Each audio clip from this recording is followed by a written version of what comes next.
अस्सलाम वालेकुम फ्रेंड्स, कैसे हैं। तो दोस्तों, मैं सल्तनत उस्मानिया के बारे में तीसरी वीडियो लेकर आ रहा हूं जो आपके सामने है।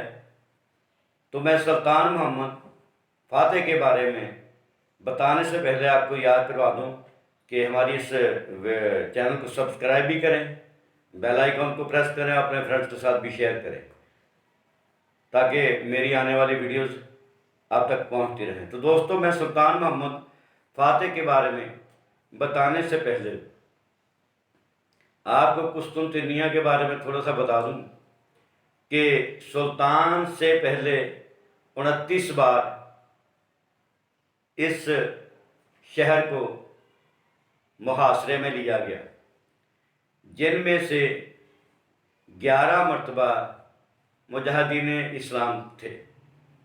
हज़रत उमर रज़ियल्लाहु ताला अन्हु के दौर में मुजाहिदीन इस्लाम ने इस शहर को फतह करने की कोशिश की, जिसमें अज़ीमुल कदर सहाबी हज़रत अबू अय्यूब अंसारी रज़ियल्लाहु ताला अन्हु शहीद हो गए और उनकी तदफीन भी इसी शहर में हुई। और इसकी वजह ये थी इसको मुहासरे में लेने की कि मसनद अहमद बिन हम्बल की रवायत है कि नबी पाक सल्लल्लाहु अलैहि वसल्लम का फरमान मुबारक है कि तुम ज़रूर इस शहर को फतह कर दो। इसका अमीर भी खूब है और उसकी आर्मी भी खूब है। तो खैर ये सिलसिला चलता रहा। 1400 ईस्वी में सुल्तान बाज़ीद ने इस शहर पर हमला किया तो उधर से अमीर तैमूर ने उसकी सल्तनत में इंटरफेरेंस शुरू कर दी।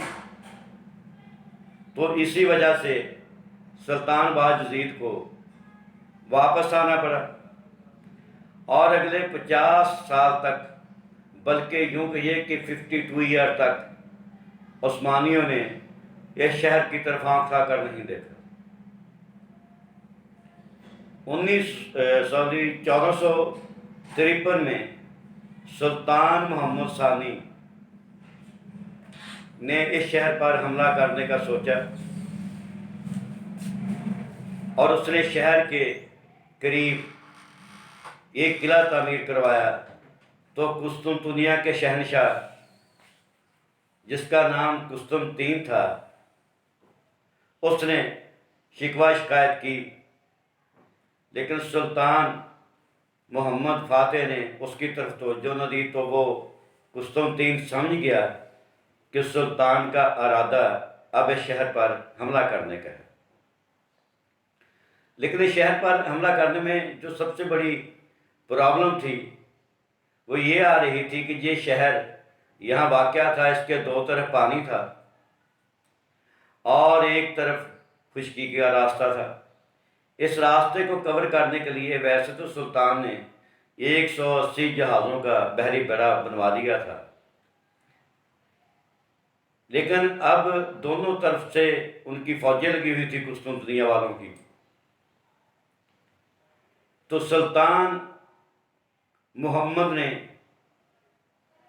एक बहुत आला किस्म का उसके जहन में आइडिया आया, और ये वो आइडिया है जिसको गैर फानी आइडिया कहा जाता है। क्योंकि पानी के रास्तों की तरफ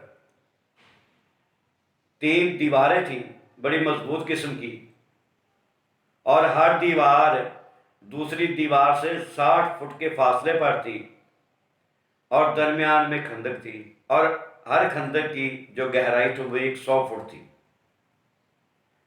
अब उधर से जाना तो बड़ा प्रॉब्लम आ रही थी। तो सुल्तान ने सोचा कि अब बहरी बेड़े को कैसे समंदर में उतारा जाए।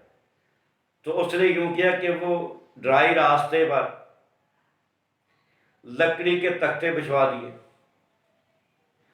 और उनके पास जितने जानवर थे उनको ज़िबा करवाया गया।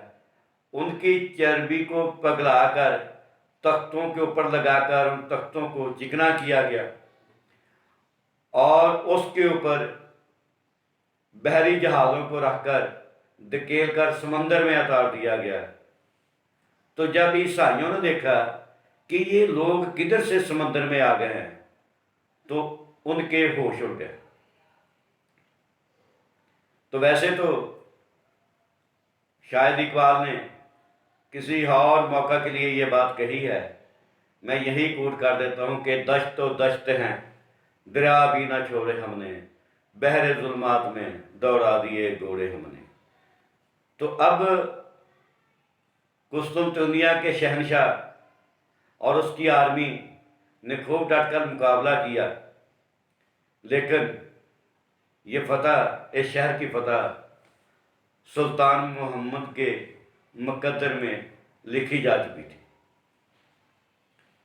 शहर को फतह कर लेने के बाद उन्होंने पहला काम ये किया कि आम जो लोग थे उनको अमन का पैगाम भेजा। और ये भी यहाँ मैं जिक्र करता चलूँ कि शहर का मुहासरा अप्रैल 1453 में सुल्तान ने किया था और इस शहर पर सुल्तान ने जो आखिरी हमला किया था वो था 29 मई 1453 ईस्वी। खैर शहर फतह हो गया, लोगों को जब पैगाम भेजा गया तो लोग वापस आ गए और सुल्तान ने कहा कि अपने अपने काम करें। तो सुल्तान ने पहला काम ये किया कि वहाँ के जो सबसे बड़ी इबादतगाह थी, गिरजाघर था, सुल्तान मोहम्मद वहाँ गए। उन्होंने वहाँ जाकर शुक्राने के 2 नफल अदा किए। उसके बाद कि जो वहाँ पर मौज़न को बुलवाया गया और ये वो गिरजाघर था, यहाँ पर 1100 साल से 3 खुदाओं की इबादत की जा रही थी। तो सुल्तान मोहम्मद ने वहाँ पर ये सारा सिलसिला ख़त्म किया और यहाँ पर हज़रत अबू अय्यूब अंसारी रज़ी अल्लाह ताला अन्हु का मज़ार था। उसके करीब सुल्तान ने एक बहुत आला किस्म की मस्जिद बनवाई और उस मस्जिद का नाम भी हज़रत अबू अय्यूब अंसारी रज़ी अल्लाह ताला अन्हु के नाम पर रखा गया। तो इसके बाद सुल्तान चाहता था कि अब दूसरे इलाकों को फतह कर दिया जाए और उसने अल्बानिया वगैरह पर हमले किए और उसको सल्तनत उस्मानिया में दाखिल कर दिया।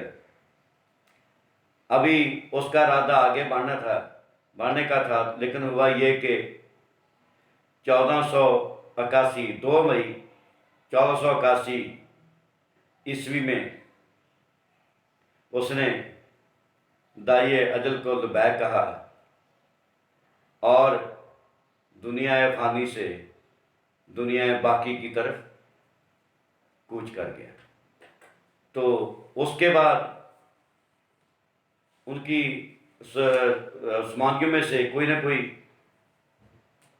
सल्तनत के तख्त पर आता रहा, लेकिन अगली कहानी अगली वीडियो में। अस्सलाम वालेकुम।